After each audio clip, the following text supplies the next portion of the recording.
Hello everyone, welcome back to my channel. ಈ ಸೊಪ್ಪಿಗೆ ನೆಲಬಸಳೆ, ಗೋಳಿ ಸೊಪ್ಪು, ಮುಂಬೈ ಬಸಳೆ ಅಂತಲೂ ಕರೆಯುತ್ತಾರೆ.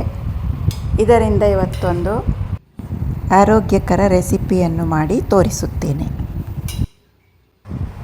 ಈ ರೆಸಿಪಿ ಮಾಡಲು ಇಲ್ಲಿ 1 ಕಪ್ ಕಾಯಿ ತುರಿ, ಅದಕ್ಕೆ 2 ಗಾಂಧಾರಿ ಮೆಣಸನ್ನು ತೊಟ್ಟಿನ ಸಮೇತ ಹಾಕಿ ಸ್ವಲ್ಪ ನೀರು ಹಾಕಿ ರುಬ್ಬಿಕೊಂಡು ಬರ್ತೇನೆ.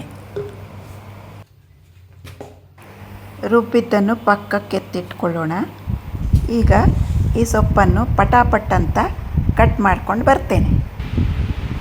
ಈಗ ಕಟ್ ಮಾಡಿ ಆಗಿದೆ. ಒಂದು ಬಾಣಲೆಗೆ 2 ಚಮಚ ಕೊಬ್ಬರಿ ಎಣ್ಣೆ, ಹಾಗೆ ಸಾಸಿವೆ ಚಟಪಟ ಅಂದ ನಂತರ ಉದ್ದಿನಬೇಳೆ ಹೊಂಬಣ್ಣಕ್ಕೆ ಬಂದ ನಂತರ ಒಣಮೆಣಸು ಹಾಕಿದ್ದೇನೆ. ಸ್ವಲ್ಪ ಫ್ರೈ ಮಾಡಿ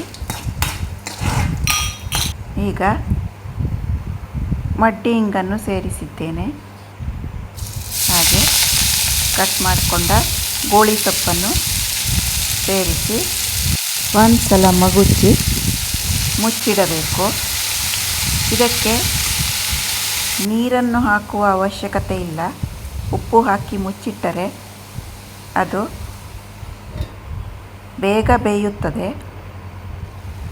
ನೋಡಿ, ಈಗ ಬೆಂದಿದೆ ಇದು.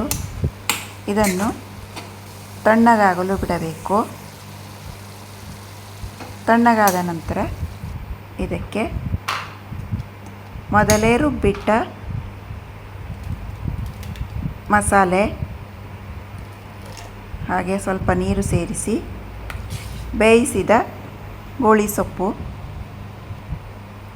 ಹಾಗೆ ತಾಜಾ ಮೊಸರು, ಸಿಹಿ ಮೊಸರನ್ನು ಒಂದು 2 ಸೌಟು ಸೇರಿಸ್ತಿದ್ದೇನೆ.